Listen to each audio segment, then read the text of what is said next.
Good morning, everyone. Welcome to the second block of the Future of the European Union conference. We we're waiting for our guest speaker to join, but we'll soon be starting the discussion.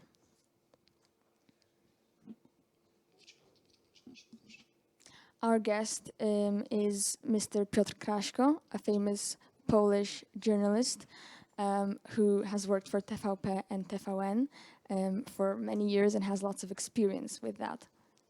And moderating the discussion will be Kacper Ogulski. And Elisa Rocchigiani. We're still waiting for our guest.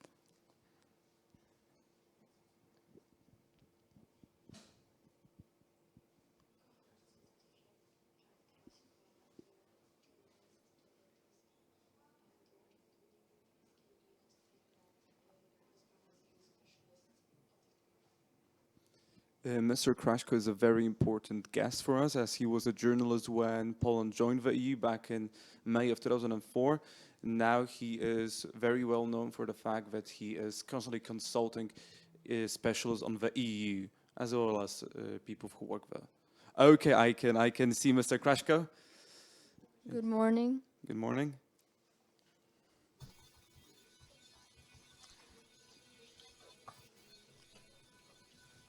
Mr. Kraśko, we have already begun with our introduction, so we can begin with the questions.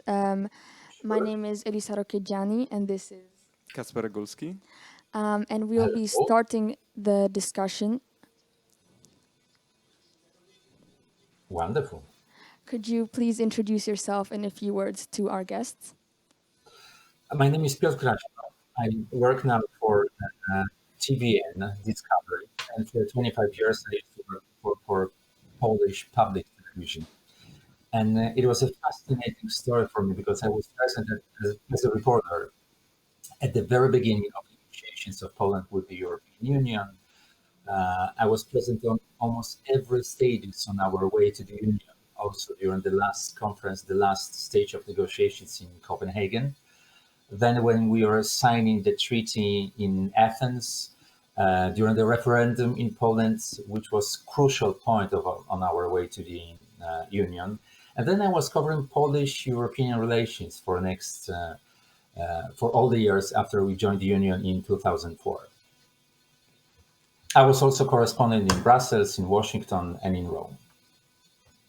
Okay, thank you. So we'll be starting the discussion with a question on the defining feature of the EU. So as we know, the EU's core values include the rule of law, democracy, and a free market economy. However, some of the member states are not fully applying these principles. How does this affect the EU's reputation, global reputation, and validity of its mission? It's a fundamental question because I think you probably are aware of it, that there are two groups in the European Union. I think that all member states of the European Union, the countries that created the first European community at the very beginning, they do believe it's based on values, on common principles, on rule of law. And the countries like France, Netherlands, Belgium, Luxembourg, Germany after the Second World War, of course, and Italy, they wanted to create the sphere of democracy. The most important factor was fear of next war. And the countries wanted to create union that would prohibit any country from starting horrible war like First World War and the Second World War. And of course, they did believe that common economy is important, because if you have so many interests that binds the countries together, it's impossible to imagine next war between these countries. So economy was important to prevent from starting next war. But also these countries did believe that they share common history, that the beginning of Europe is the story of ancient Greece and ancient Rome, and especially Roman law. Then countries from our part of Europe, like Poland, Czech Republic, Slovakia, Hungary, wanted to join European Union after the fall of the Berlin Wall and after 1989. And there are some people in this part of Europe that do believe that what is important in the Union is economy. Let's not talk about values. Let's not talk about common experience in the history of democracy. The Union is about economy, factories, and trade. And I think I think it is important to remember that democracy, rule of law, was really the grounds of the Union. And there are some criteria created in Copenhagen when we are trying to join the Union, where it was clear that the country has to be democratic, that you have to have a division between judiciary system and politicians, and the judiciary system has to be independent. It's ground of everything. If judges would listen to politicians, this is the end of democracy. And you cannot say in Europe that only the economy is important. Let's not talk about judiciary system, and every member state will create its judiciary system on its own. No, there are certain common values that should be important for everyone. If any country in the European Union would like to convince the others that we are going to focus only on the economy, let's not talk about our political system, because it's on our own to decide what kind of system we would like to have in our country. This is the end of the presence of the country in the Union. And I remember these conversations when I was corresponding in Brussels in the 90s, when a lot of politicians in the Western countries, they were not sure whether countries like Poland, Hungary, Czech Republic, or Slovakia, they really are ready to join the Union. Because some people in France, in Germany, in the United Kingdom, they thought, yes, we have to help these people. They were suffering because of the Soviet oppression, because of the Soviet dominance after the Second World War. And we didn't help these countries after the Second World War. So let's help them financially. Let's support their economy. Let's do it. But we are really not sure whether we can understand each other when we talk about politics. And these people in France, Germany, or in Italy, they thought that there is a certain borderline of democratic values in Europe. And the borderline was created by Roman legions in 4th century. And Roman legions were not present in Poland or in Czech Republic or in Slovakia. And these people in France or in the United Kingdom, they thought that Poles, Czechs, or people in Hungary, they are not on the same page with French or Germans when it comes to democracy. And when someone now in our part of Europe is talking about only economy and industry and trade as a ground of the Union, it looks like these people in France or in Germany in the 90s or at the beginning of the century were right, that we are not sharing the same democratic values. I do believe we do. I do believe that most of people in Poland definitely would like to live in a democratic country. But the discussion about that the Union is only about economy is very, very dangerous. Thank you. That's a very interesting sort of point that you made there.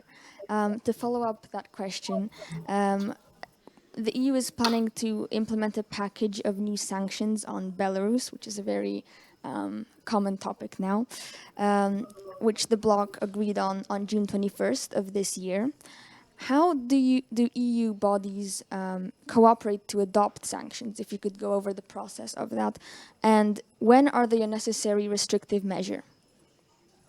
It's a great question. And I just have to tell you a short story about our way to the Union. We were extremely lucky in 1989 that there were thousands and millions of very brave people in Poland that were ready to sacrifice even their life to fight for freedom in our country. There was solidarity movement at the beginning of the 80s, at the end of the 80s. Of course, we did have elections on 4th of June, and we have a lot of wonderful, brave people fighting for freedom in Poland. But we are also lucky that it was a time when in Moscow, in the Soviet Union, Gorbachev was in power.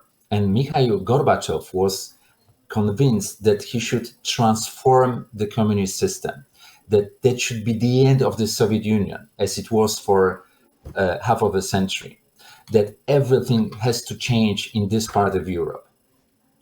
And after Gorbachev, Russians did have Boris Yeltsin as a president of their country.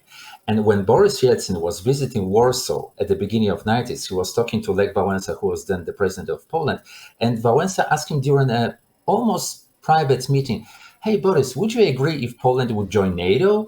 And Yeltsin said, "Yeah, why not? Okay, you can join NATO." Then he regretted this remark when he got back to Moscow, but he officially said that Russia is not against Polish presence in NATO. It was a very special moment in history, not only of Poland, but in the history of whole region, when Russia was open for the transformation, political transformations of other countries. But it looks like it was a very short window of opportunity. And this is the problem. I do believe that if someone like Vladimir Putin was in power in Moscow in 1989, in the 90s, you have to remember that in 1989, there were thousands of Russian soldiers present in Poland, thousands of them. Russian tanks were in Poland at the beginning of the 90s.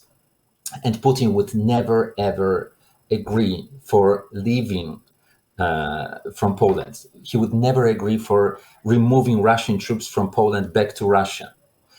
And this is the tragedy of great, wonderful people living in Belarus, because there's not so much European Union and we in Poland can do for their freedom. This is the problem.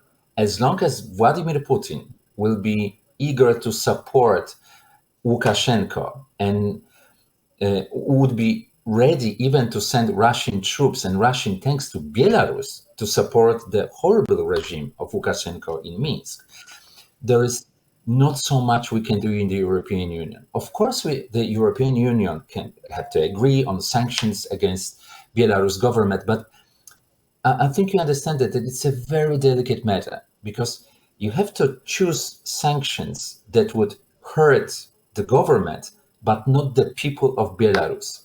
It is really important that people in Belarus that are not, we cannot blame millions of people living in Belarus that Lukashenko is such a horrible dictator. So you have to very wisely choose the sanctions against the government, but not against the people living in this country. And to be honest, it's really hard to find crucial sanctions that would change the behavior of Lukashenko, because what can you do? You can stop them from traveling to European Union. Okay, they will not travel to European Union. They will travel to Moscow or to Dubai or to Australia, maybe. So I don't think that there is so much European Union can do to remove Lukashenko from power. Of course, people in Belarus can look on Polish history, because there was a very special moment at the beginning of the 80s, when not only intellectuals were protesting against the regime at that time in Poland, but also the workers, for example, in Gdańsk shipyard. And of course, there was Lech Wałęsa in shipyard in Gdańsk, and there was Professor Geremek supporting workers in Gdańsk shipyard. If workers in Belarus and intellectuals, professors, students will be fighting for freedom of their country, I think this is the force that can remove Lukashenko from power. But he will still have Vladimir Putin at his back, ready to support him. And that's the problem. There is not so much European Union can do to help Belarus. Thank you. And as a small follow-up question, I wonder, do you believe that a revolution in Belarus is even possible right now? And if so, would the EU would be even able to support it in any way?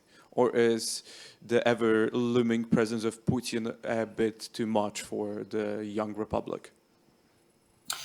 I was talking to Svetlana Tikhanovska a week ago in Wrocław, and to a lot of especially brave women from Belarus who are fighting for freedom in their country. And I really admire their courage, because you know that people are dying in prisons in Belarus. There are very young people, almost at your age or just a little bit older, that were on the verge of committing a suicide because of the oppression of the government of Lukashenko. They told me, because I asked Svetlana Tsikhanouska, who probably won the presidential elections in Belarus last year, do you think that your countrymen are ready for the next revolution, are ready to fight against Lukashenko, or they are too much afraid that they will be imprisoned, or they will be tortured even, or they will be killed, because that may happen? And Svetlana Tsikhanouska said that, yes, people in Belarus are ready to do whatever they can to fight for freedom of their country. But it's very, very complicated.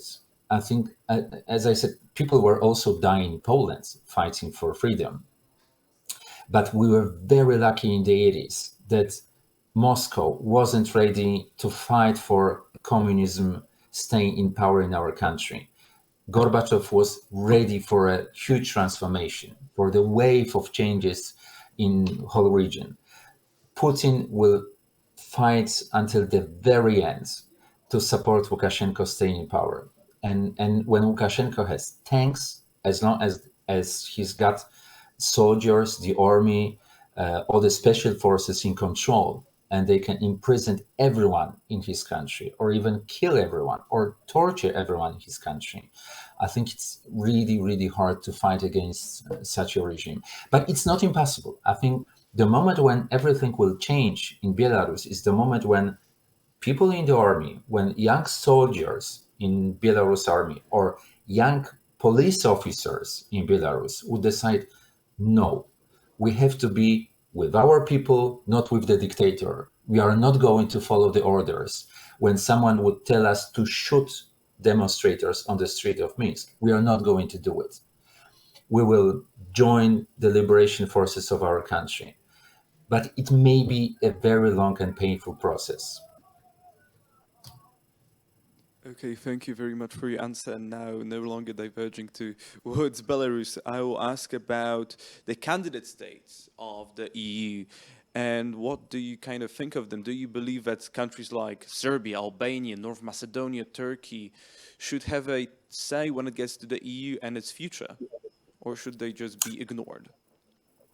The problem is, I think they will pay the price of what's going on now in relations between European Union and Hungary and Poland, because even today in Brussels there's official debate about the rule of law in our country in Poland. And I don't want to go too deep into political current affairs in Poland because it's not the subject of this conference.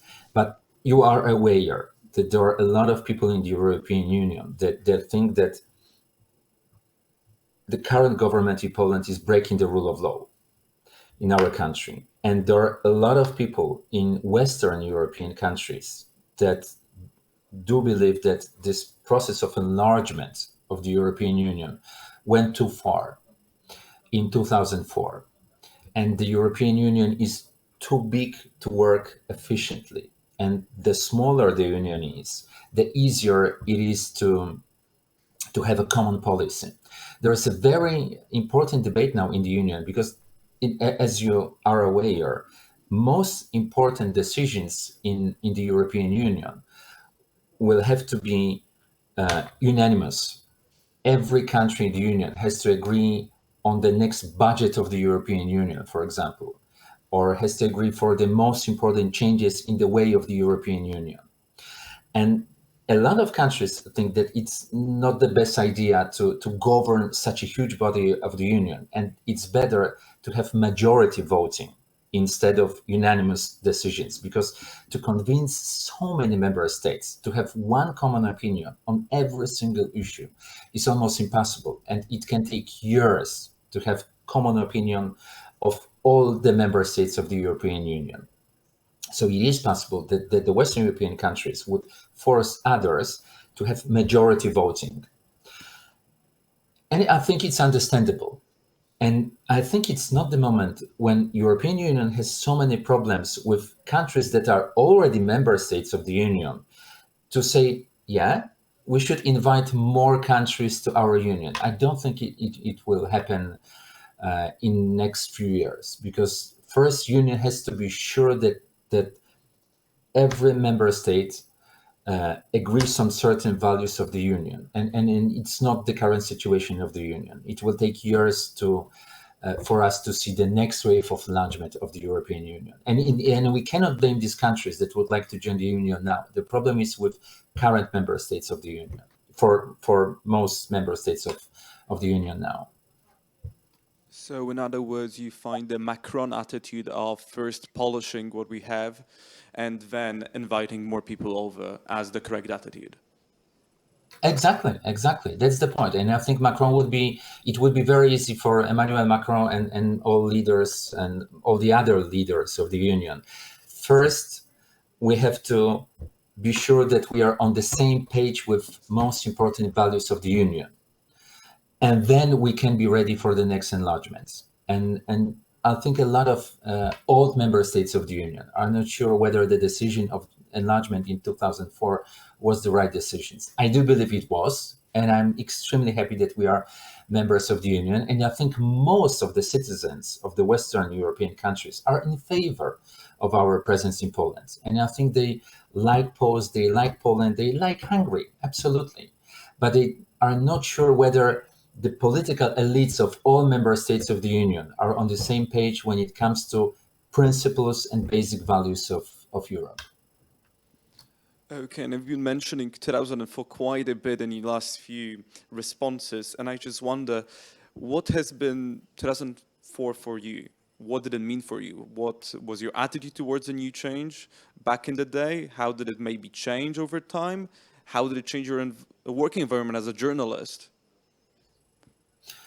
It's really even hard to describe for me how we were happy when we joined the European Union. And at the beginning of the 90s, I didn't dream that Poland would be such a wonderful country as it is right now. And it is amazing for me that I'm talking to you. And I think that I'm sure that all of you were born in the European Union. It is fascinating for me that it was possible. And such a transformation of our country was possible. I still remember, and it's only a tiny detail, when I was traveling somewhere abroad, to France, to Germany, or to United Kingdom, and there were two lines at the airport for European Union and for all other member states, for all other countries. And I was dreaming, yes, maybe someday I would be able to stay in this line for European Union, which wasn't even a line because you didn't have a passport across the border between countries of the European Union. At the time, we are not in the Union, and we had to wait in line. You had to apply for a passport in Poland, then you had to apply for a visa to get to Germany or to France, and you were not sure whether you will get a visa. So to travel to Germany, when you had a visa and a passport, you had to wait hours in line to cross the border between Poland and Germany. And I remember the day when we were already in the Union, but when we joined the Schengen area in 2008, on that day I was present at the Democratic Convention when Barack Obama was nominated as a candidate of Democratic Party in the presidential elections in the United States. And we are sitting next to our friends from German televisions, then present in the United States. And that was the day when we joined the Schengen Treaty. And we are celebrating together with the Germans that now there is practically no border between Germany and Poland. And it was even hard to dream about it in the 70s or in the 80s or at the beginning of the 90s. It was a fascinating moment. It's hard for me to describe how happy I was that this change was possible, that I think for you it's obvious that you are Europeans, that there is no difference between you and young people in France or in Germany or in the United Kingdom. And I think we did have sort of an inferiority complex in our country for many countries that we thought that we are worse than the kids in other countries west from Poland.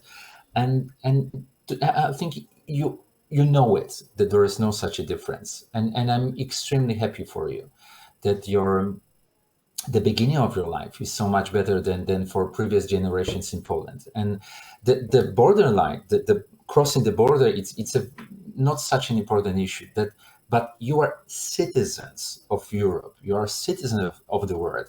For you to imagine that you will be studying in London, in France, in Milan, in Bologna, or in the United States is something very natural. And I couldn't dream about it when I was at your age. When I was 18 years old, I couldn't dream about studying abroad. It was almost impossible. There were some people, but I think it was limited to hundreds of people, not to tens of thousands of people from Poland wanted to study abroad. It is amazing. And now it's very special, interesting situation that if I turn the camera, you would see American flag, which is in front of our television station, because now we are part of huge American company Discovery, and Discovery will join Warner Brothers probably next year. So it will be huge, really global company, but it's more American than European company. But to work now for a journalist in the union, it's so much easier than it was in the 80s or in the 90s. And I think I think I'm very honored and extremely happy that I was so close to all major events on our way to the European Union. And I'm happy that I remember this moment the day before when we were not in the Union, and the day after when we felt that, yes, we are Europeans, we are together. It was very special, very happy day, the 1st of May 2004, when we finally joined the Union, or the December 13th, when we finished in Copenhagen the negotiations on our way to the European Union. And I remember the moment when we were covering live the event, when at that time Leszek Miller was the prime minister, and he left the office when he was negotiating with the German delegation, and he said, yes, we signed the agreements. It's even hard to describe for me how happy you were at that time. That sounds wonderful, and we wanted to touch on some topics that we've already sort of discussed, but continue with a different question. So, as we know, Poland was an admirable example of post-communist recovery, which is what you've already talked about. But what would be the biggest? It has made certain decisions which have endangered its position in the EU. But what would be the biggest consequence of Poland leaving the EU if that were to happen? Do you think that's a possibility? I do believe that we are not going to leave the European Union. It's a very, very complicated process. And I think, for political reasons, not only in Poland, but in almost every country, politicians are ready to say also many stupid things. And they do believe that there are voters that will support even their crazy ideas. And the politicians have to look for the support in many different group of voters. In every country of the Union, you will find voters that are against the presence in the Union. But what is paradox? I think we are the most pro-European member state of the Union. Absolutely, 70 or even 80% of people in Poland strongly support our presence in the Union. And they are absolutely in favor of our presence in the European Union. So I don't believe that there is a major political force in our country that would decide to endanger our presence in the Union. We will have quarrels, we'll have very strong debates on many different issues with the European Union. But I don't think we are going to leave the European Union, because most of the people in our country would be strongly against it. But we may pay a price for these divisions when it comes to most important democratic values of the Union. And as I mentioned before, even today there is a debate in Brussels about the independence of the judiciary system in Poland and the rule of law in our country. And it is important. And as you probably know, during the negotiations on the next European budget for the next 7 years, it was decided that there will be a mechanism in the Union that if a member state of the Union is breaking the most important values of the Union, they will not get certain part of the funds from the European budget. So if we will be breaking the rule of law in our country, if we will be breaking European law, we may pay a price, and we may not get funds from the European Union. So we will pay a price for it. But I don't think it will go to the point when Poland would leave the Union. It would be a disaster. And I think if you, of course, there was an example of Brexit and the United Kingdom leaving the Union, but it's a completely different country. London is still, even after Brexit, is still the financial capital of the world. And of course, the United Kingdom has very special ties with the United States. And the economy of the United Kingdom is so much bigger than our economy. And the United Kingdom can be fine on its own, leaving the European Union. But I think it's not beneficial process for the United Kingdom. United Kingdom would be much better off in the European Union, and it would be much stronger political force in the world being a member of the European Union, not being outside of the European Union. If Brits would decide for the next referendum on their future in the European Union, I think they would vote in favor of it. But it's a very, very long process, and probably you were talking about it at school. United Kingdom was an empire for centuries, and I think many people in the United Kingdom still have this idea on their mind that it was such a great country, such a powerful country, that they can think about their future without Brussels, without Union. I don't think it is our future. It is strongly in our in favor when we are present in the Union. Especially, you have to remember that the United Kingdom doesn't have a border with Russia. We do have. We are in very, very special place in Europe. And of course, NATO is the most important factor of our security.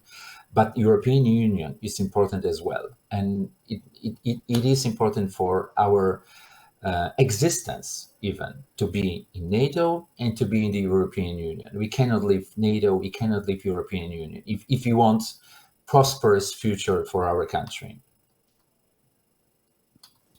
Thank you very much for your very, very extensive answer for the question.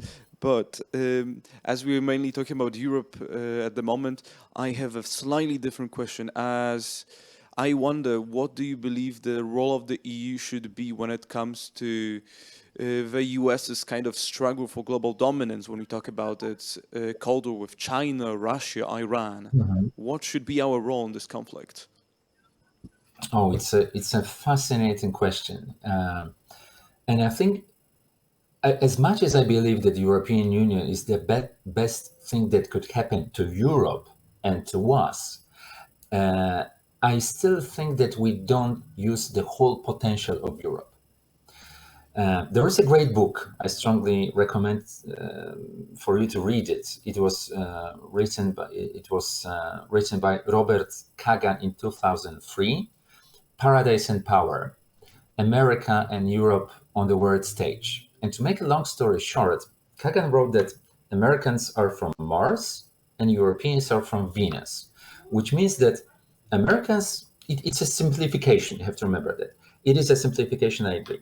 But when Americans see a problem somewhere abroad, they are much more eager to send 82nd Airborne Brigade and US Marines and aircraft carriers to solve the problem on a very different place on the planet. And Europeans would send negotiators. Americans still think that the world is a very dangerous place. And you have to have a strong army if you want to feel secure. Europeans, for the last decades, they thought that they invented something most amazing in the history of the humankind: negotiations, treaties, unions. And there is no such a problem you cannot solve without negotiations. And I think the truth is somewhere between these two different point of views on the world. But I do believe that we are on the verge of something different in the history of the world after the Cold War, because China will be much, much bigger power than it used today. That's for sure. And when you think about American foreign policy, China is for sure the most important part of the world for Americans. And Americans are really afraid of Chinese dominance in the world politics. The problem is that for many years, it's very popular saying in American politics about Henry Kissinger. It used to be an advisor to many US presidents. And Kissinger was asking many times, okay, where is this telephone in Europe I should call to talk about most important things with Europeans? The telephone is in London, or is in Paris, or is in Berlin, or in Rome, maybe. If you want to negotiate something with the Americans, you have to call the White House. You have to call Washington. If you want to talk about something important with the Europeans, it's really hard to answer who you should talk to. Maybe you should talk to Macron. Maybe you should talk to Angela Merkel. Maybe you should talk to Ursula von der Leyen in Brussels. Maybe you should talk to Boris Johnson in London. And if you have to talk to so many different politicians, it's really hard to find a quick solution for important issue in politics. And this is the problem of Europeans. Of course, it's fascinating. It's great for democracy that we all have to agree on every single decision in the European Union, but it's very hard to find a quick solution for the problem we will have. In case of a horrible conflict that would start somewhere in the Middle East, Americans will need 5 minutes to decide whether to send their forces to send their aircraft carriers to fight in this conflict. For Europeans, that would take days or weeks or months to decide whether Europe should be involved in this conflict and in what way we can be present in this conflict.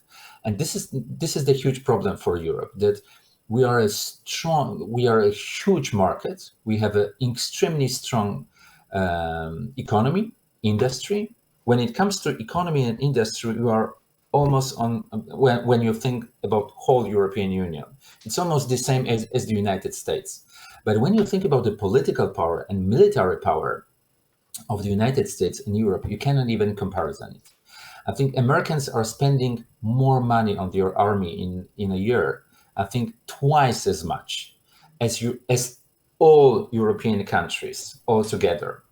And Americans have, I think, 14 aircraft carriers. Europeans maybe have 2.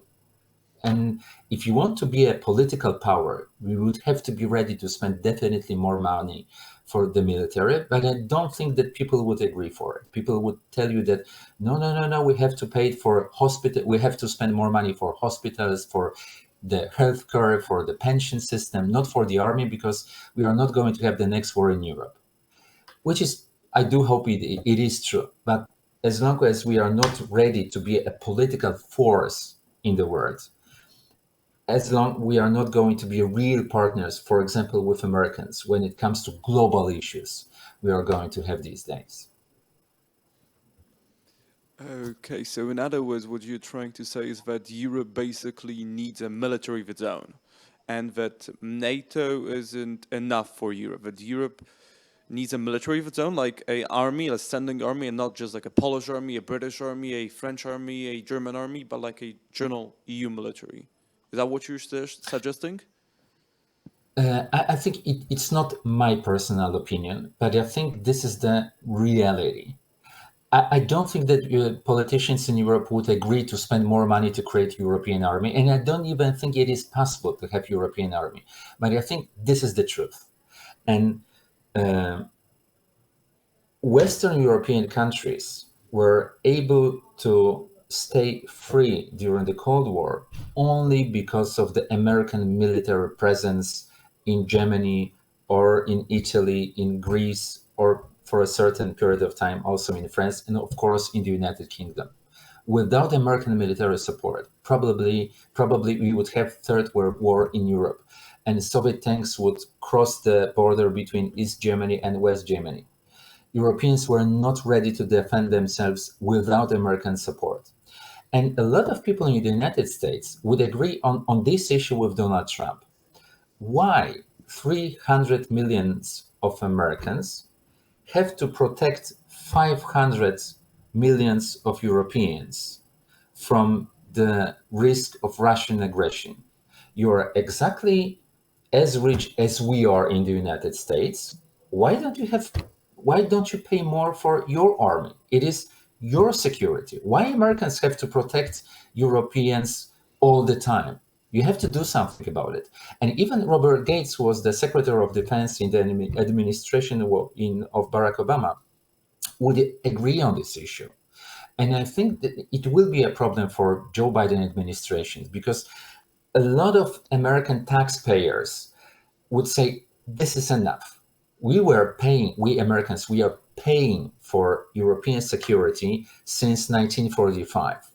Maybe Europeans would be ready to pay more for their security. Why? We have to protect Europeans all the time.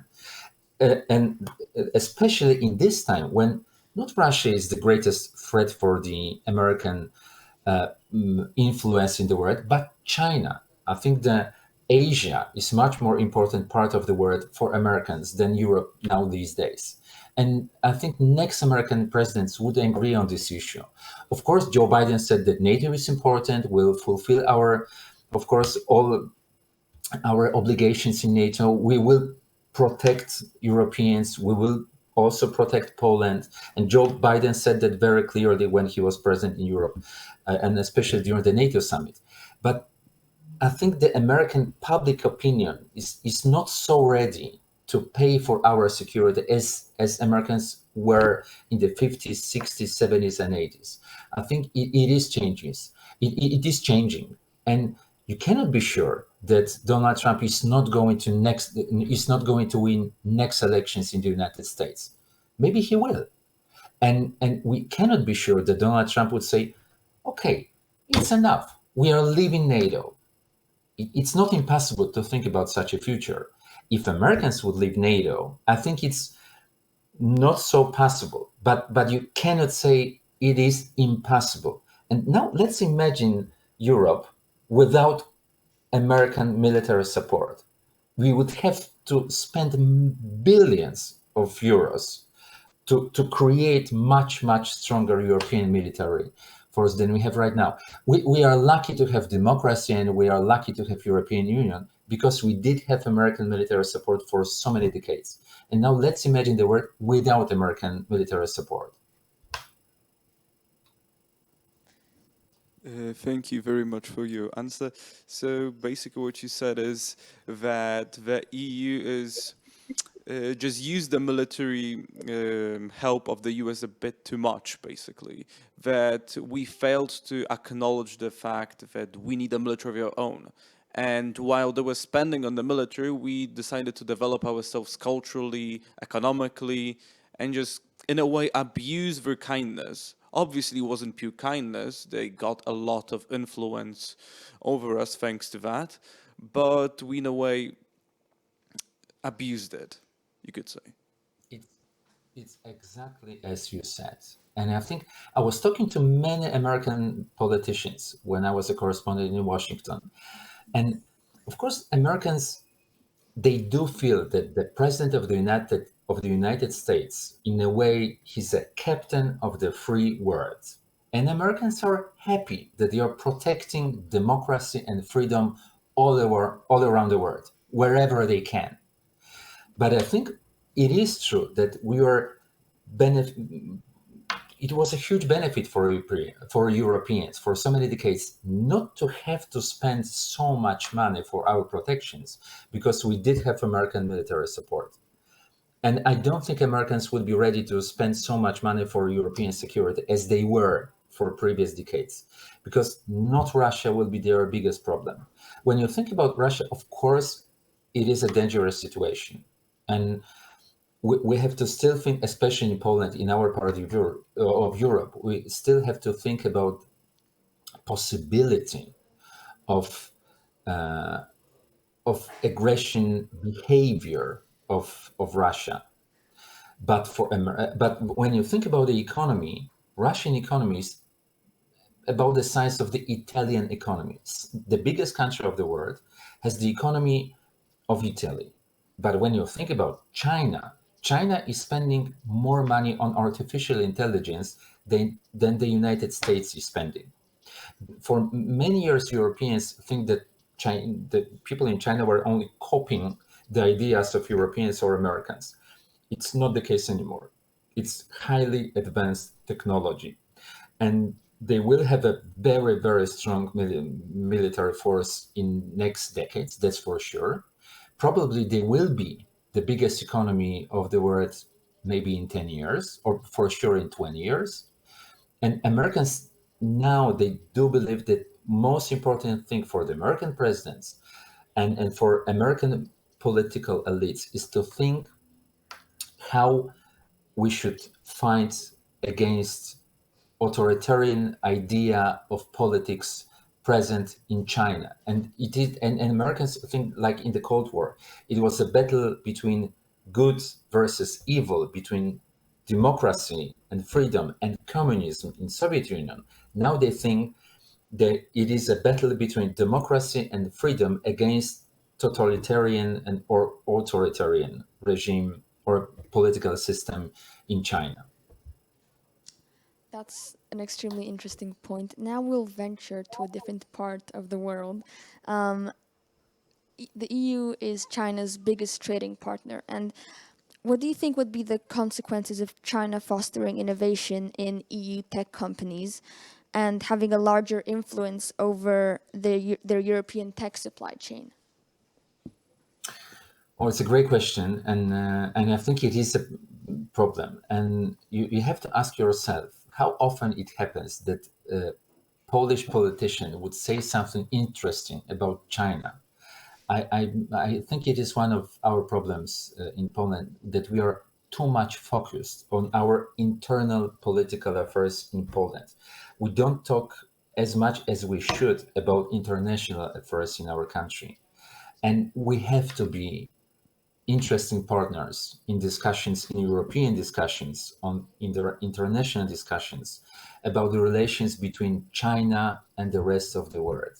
And probably you know that it was a subject of many discussions between American administrations under Trump and European politicians and also Polish politicians when it comes to 5G telecommunication system, because Americans think that if we are going to use Chinese infrastructure to build 5G system in our country, we will be dependent on Chinese supplies, and also it will be easier for Chinese to spy on Poland or on European. And it's really one of the crucial subjects for European politicians now. How to make business with China, because it's such a big economy. You cannot imagine the economy without trading relations with China. But also how not to become too much dependent on Chinese, and how to create our own infrastructure, for example, in telecommunication in Europe or together with Americans, and to be independent from Chinese telecommunication system. It is one of the most important issues we have to face nowadays in Europe. Thank you. We actually have a question from the audience, and then I will now come in and ask it. Yes, the question from the audience is asked by Alexander. And he asks, is the EU taken seriously enough by giants such as China, Russia, and the US? Or are we just a insignificant player as the European Union? It's a good question, and it depends, I would say. The answer is complicated. As I said, I can give you a small example. American TV networks like CNN or Fox News, these huge American television companies, they always had a correspondent in London. They always had a correspondent in Paris, probably in Berlin, but not necessarily in Brussels. It would be really complicated to explain for the viewers in the United States what is European Union, because when Americans would like to travel to Europe, they mostly would like to travel to Paris, to Rome, or to London. But I don't think most of them know that they are traveling to European Union. And it is really complicated to explain to them what is European Union and what is Brussels. I mean, that's still the same question Kissinger was asking: who I should call in Europe to talk about something important? And I think it's so much easier still for Americans after so many years to call Paris or London or Berlin instead of calling Brussels, because they really don't understand this idea.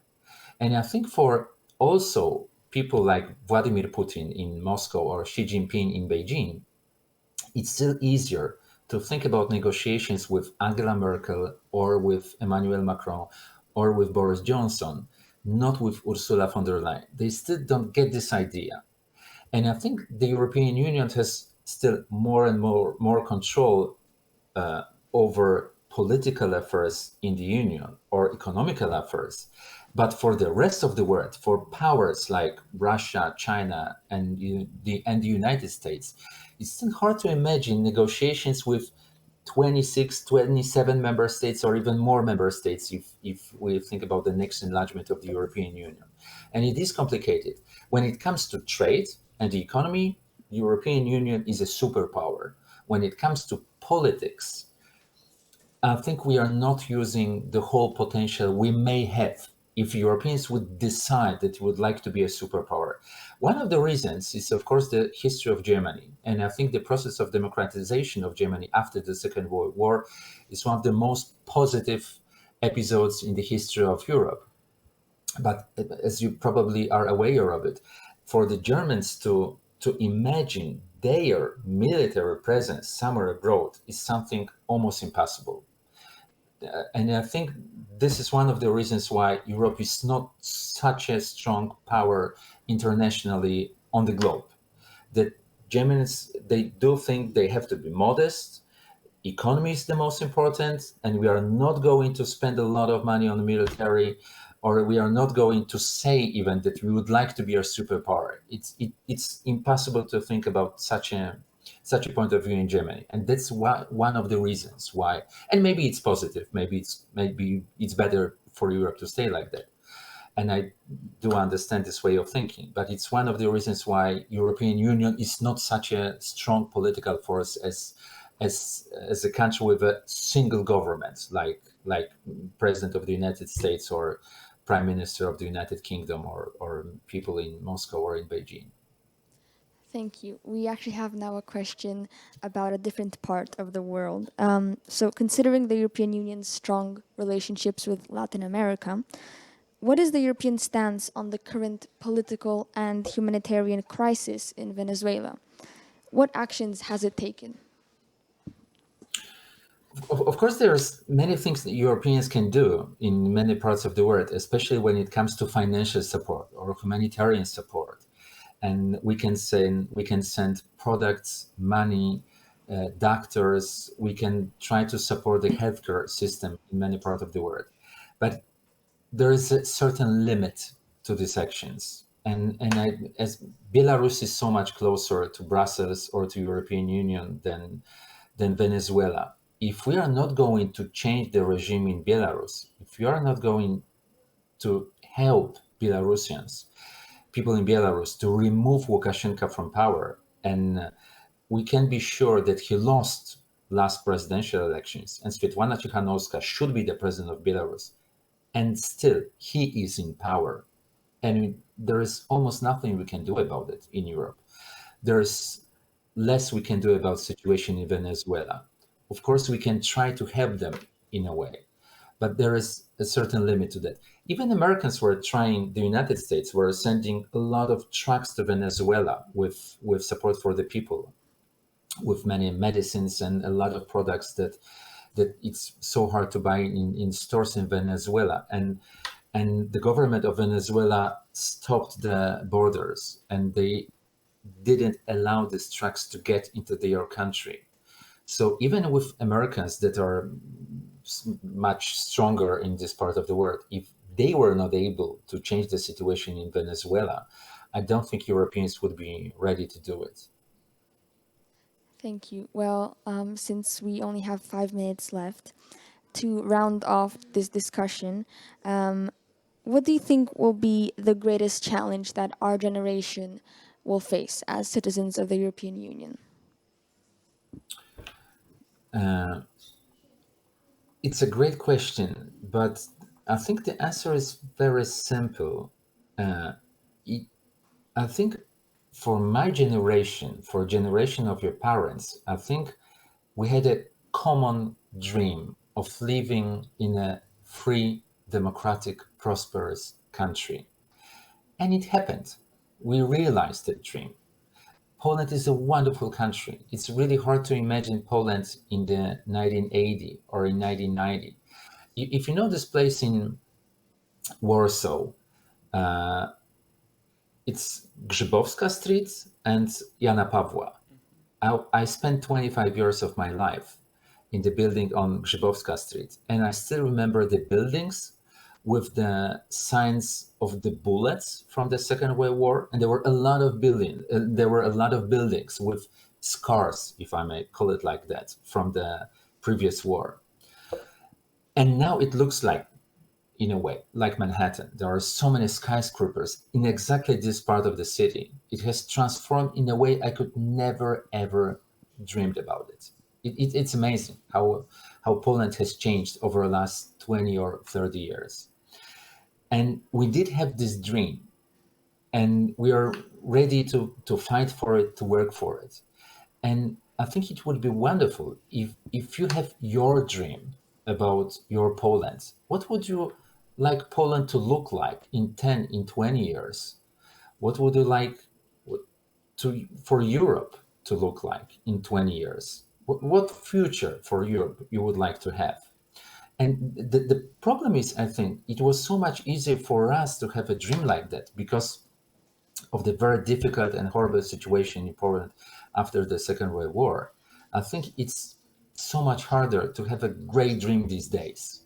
And it was the problem of many people in the United States or in Western European countries, because when I was at your age, I didn't think that I will be able to buy a car when I was 16 years old, because the cars were so expensive.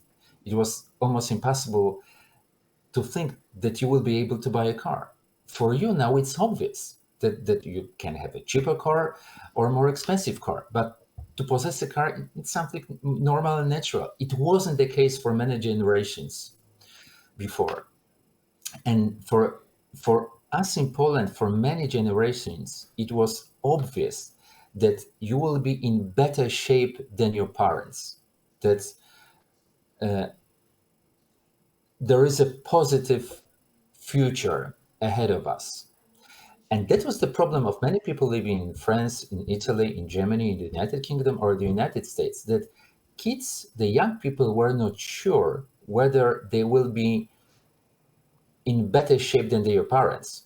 Maybe their future is worse than the life of their parents. They are afraid of it, that it's impossible to get such a good job or to earn so much money. But money is not the most important factor of happiness, of course, in life. It's not the point. But to think about realizing their dreams. And I think it may be a problem in Poland for next generations, that I think it's good to have dreams. I know it may sound naive for you now these days, that life is about having a family and a good job, but it was so fantastic for us that we had our dream, and we were present when the world was changing, and to see, it was so wonderful to see Poland on 4th of June 1989, and the happiness of millions of Poles on the streets of our country when they saw that solidarity won, that the communism is coming to an end in our country, and all of these changes when we joined NATO, when we joined the European Union.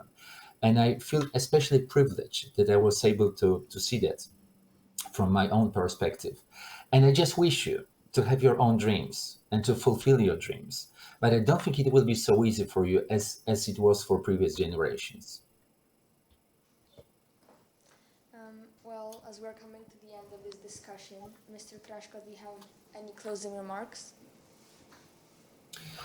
I think you have I do believe that there is a bright future ahead of you. And I do believe that you're much better and educated than we were. I would never dream about having such a wonderful education as you have. And I know that you're not extremely happy going next day to school, and you're just happy that the holidays are ahead of you. But I was traveling to many horrible places on the planet, to the Middle East, to Iraq, when the ISIS state was created. And that's amazing. It's even hard for me to tell you how important is the education in the life of many people in poor part of the world. I was talking to the refugees that have nothing in their life. They only have one small tent, and that's all. One small tent on the desert. And when I was asking them, okay, what are you dreaming about? And they told me, I'm dreaming that my son or my daughter will go to school, will be a doctor, they will have education. For you, it's obvious that you go to school, that you will be studying, but choose it wisely.